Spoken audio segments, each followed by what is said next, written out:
வணக்கம். உங்க பெண் குழந்தையோட எதிர்காலத்துக்காக நீங்க ரொம்ப பார்த்து பார்த்து ஆரம்பிச்ச செல்வமகள் சேமிப்பு திட்டத்துல ஒரு மிக முக்கியமான மாற்றம் வந்திருக்கு. அது என்னன்னு இன்னைக்கு நாம விரிவா பார்க்கலாம்.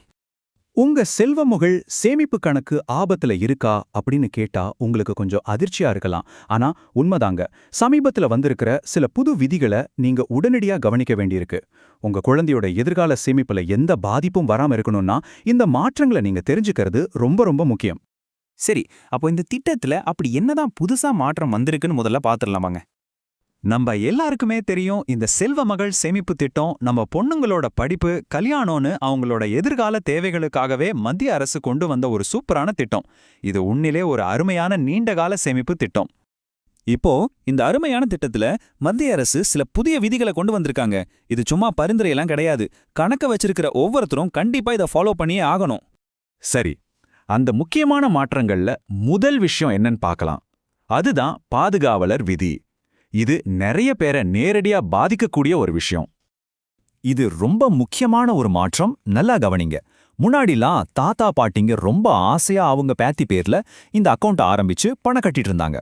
ஆனா இப்போ வந்திருக்கிற புது ரூல் படி பெற்றோர் அல்லது சட்டப்பூர்வமாக நியமிக்கப்பட்ட பாதுகாவலர், அதாவது லீகல் கார்டியன், இவங்க மட்டும்தான் கணக்கை தொடங்கி நிர்வகிக்க முடியும். அப்போ ஏற்கனவே தாத்தா பாட்டி ஆரம்பிச்ச அக்கவுண்டோட நிலைமை என்னன்னு கேக்குறீங்களா? அந்த மாதிரி கணக்குகள் இப்போ விதிமுறைக்கு முரணானதா கருதப்படும். அதனால அந்த கணக்குல இருக்கிற பாதுகாவலர் பெயரை உடனே பெத்தவங்க பெயருக்கு மாத்தி ஆகணும்னு சொல்லிருக்காங்க. ஐயையோ, இதை கேட்டு நீங்க கவலைப்பட வேண்டாம். இதை சரி பண்றதுக்கான வழிமுறை ரொம்பவே சுலபம்தான். வாங்க, அது எப்படி செய்யறதுன்னு அடுத்ததா பார்க்கலாம். இது ரொம்ப சிம்பிளான வேலை தான். முதல்ல உங்க அக்கவுண்ட் எந்த போஸ்ட் ஆஃபீஸ் அல்லது பேங்க்ல இருக்கோ அங்க நேரா போங்க. அங்க போய் பாதுகாவலர் பெயரை மாத்துறதுக்கான ஃபார்ம் ஒன்னு கேட்டு வாங்குங்க. அந்த ஃபார்ம்ல பாதுகாவலர் பெயரை பெத்தவங்க பெயரா மாத்துறதுக்கு தேவையான விவரங்களை சரியா நிரப்பி கொடுத்துட்டா போதும், உங்க கணக்கு முறைப்படுத்தப்படும். சரி, பாதுகாவலர் பேரை மாத்துறது மட்டும்தான் வேலையான்னு கேட்டா இல்ல. நாம கவனிக்க வேண்டிய இன்னொரு முக்கியமான அப்டேட்டும் இருக்கு. அதுதான் ஆதார் மற்றும் பான் கார்டு இணைப்பு. ஆமாங்க, இதுவும் ஆப்ஷனல் கிடையாது. இதுவும் ஒரு கட்டாய விதிதான். உங்க செல்வ மகள் சேமிப்பு கணக்கோட ஆதார் மற்றும் பான் விவரங்களை இணைக்கிறது இப்போ ரொம்ப ரொம்ப அவசியம். இதுக்கு என்னென்ன டாக்குமெண்ட்ஸ் வேணும்னு பார்க்கலாம்.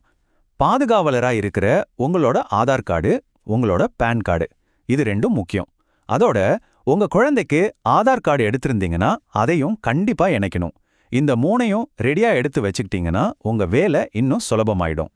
சரி, இத்தனை விஷயங்களை எதுக்கு நாம செய்யணும்? ஒருவேளை அந்த விதிகளை நாம பின்பற்றலைன்னா என்ன ஆகும்? இது ஏன் இவ்வளவு முக்கியம்னு இப்ப நாம பார்க்க போறோம். இந்த ரெண்டு முக்கியமான மாற்றங்களையும், அதாவது பாதுகாவலர் பெயர் மாற்றம் மற்றும் ஆதார் பான் இணைப்பு, இது ரெண்டையும் நீங்க குறிப்பிட்ட காலத்துக்குள்ள செய்யாம விட்டீங்கன்னா உங்க அக்கவுண்ட்டை ஃப்ரீஸ் பண்ணிடுவாங்க. ஆமா, நீங்க கேட்டது கரெக்ட் தான். கணக்கு முடக்கப்பட்டா நீங்க பணம் கட்டவோ அல்லது எந்த ஒரு பரிவர்த்தனையும் செய்யவோ முடியாது. இது உங்க குழந்தையோட சேமிப்பை நேரடியா பாதிக்கிற ஒரு சீரியஸான விஷயம். ஆனா நீங்க இந்த எல்லா ஆவணங்களையும் சரியா கொடுத்து கணக்கு முறைப்படுத்திட்டீங்கன்னா உங்க சேமிப்பும் சரி, அதுக்கான வட்டியும் சரி, எந்த தடையும் இல்லாம தொடர்ந்து உங்க அக்கவுண்ட்ல வரவு வைக்கப்படும். உங்க குழந்தையோட எதிர்காலத்துக்கான இந்த முதலீடு ரொம்ப பாதுகாப்பா எந்த பிரச்சனையும் இல்லாம தொடரும்.